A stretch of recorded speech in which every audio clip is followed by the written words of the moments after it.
Bapak sekalian, peristiwa Uhud itu terjadi di sekitaran sini. Ini Gunung Uhud, 7-8 kilo dari ujung sana sampai ujung sana. Itu salah seorang dosen Sirah Nabawiyah di Universitas Islam Madinah pernah nyoba naik kuda, itu 1 jam. Ya, iya, naik kuda, mengitari, bukan naik gunung-gunung, enggak, mengitari bagian kakinya ya, itu 1 jam. Ya, ini namanya Gunung Ainain, Gunung Dua Mata. Ya, dan Rasulullah pernah memerintahkan 50 orang pasukan naik ke gunung ini untuk pasukan panah. Ya, makanya disebut gunung ini dengan Gunung Pasukan Panah, bahasa Arabnya Jabal Rumah. Ya, ini dulu di sekitar sini Bapak Ibu sekalian wadi. Wadi itu lembah yang dalam. Jadi kalau kita lewat di situ orang di gunung nggak bakal bisa ngelihat. Nah, jadi ketika pasukan Islam di episode pertama berhasil mukul mundur, ini pampasan perang di sekitar sini nih. Pampasan perang. Ya, mereka lari ke sana. Ya, tapi di ujung sana itu ada pasukan kuda mereka. Jadi pasukan yang pertama itu dipukul mundur dalam episode pertama oleh pasukan kaum muslimin karena strategi yang jitu dari Rasulullah SAW. Ya, tangan saya begini Pak, bukan satu.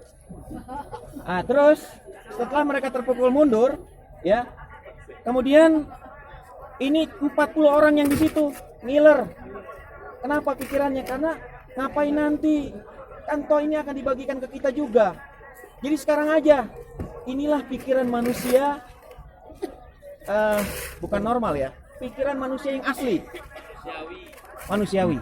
Jadi manusia itu pikirannya begitu Bu.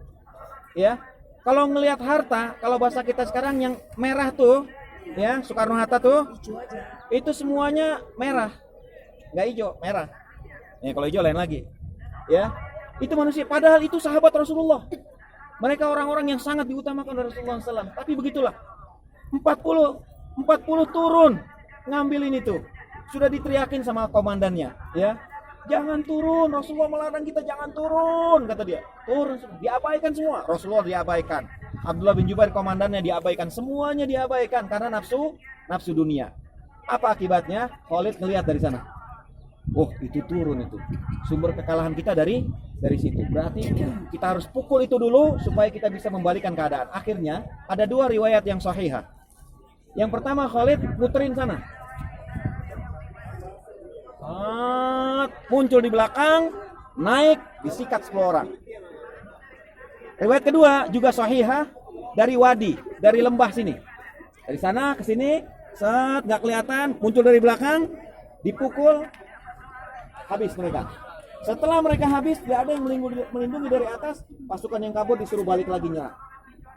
Akibatnya Rasulullah SAW kaget, ya, mereka balik lagi, ya. Begitu Rasulullah SAW ngelihat ke atas, udah nggak ada lagi yang melindungi. Keadaan langsung 180 derajat berbalik. 3.000 orang yang tadi terkorban berapa orang itu sekarang menguasai keadaan perang. Yang 650 pukul mundur sampai sana, ya, terpukul mundur sampai sana. Lalu terjadi korban-korban jatuh sampai akhirnya Rasulullah berada di salah satu sudut sana, ya. Kemudian Rasulullah SAW diserang sama mereka sehingga luka-luka dan segala macam. Para sahabat yang melindungi mati syahid semua.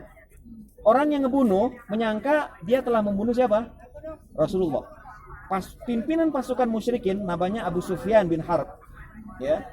Target dia apa? Yang penting bunuh Muhammad mati, selesai sudah. Mission accomplished. Ya, misi kita sudah terlaksana.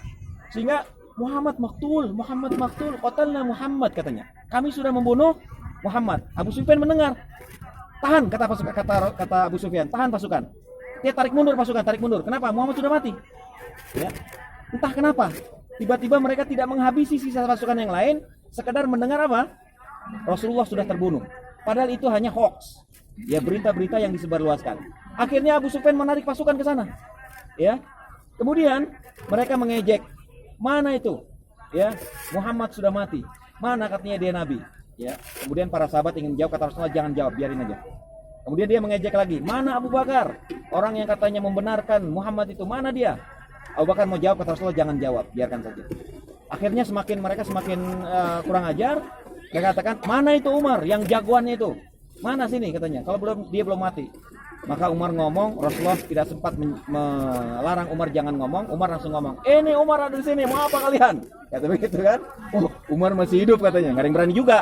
Dia nggak ada yang berani juga sama Umar gitu. Umar masih hidup katanya gitu. Udah nggak apa-apa. Yang penting Muhammad sudah mati. Abu Bakar sudah mati, nggak ngejawab. Akhirnya mereka lari, kemudian mereka tarik pasukan sampai 16 kilo, dalam riwayat itu 16 kilo dari kota Madinah, cukup jauh mereka. Tapi mereka bikin kemah di situ untuk nanti memukul. Kenapa? Karena Muhammad benar sudah mati. Tapi kan murid-muridnya masih banyak ini di Madinah.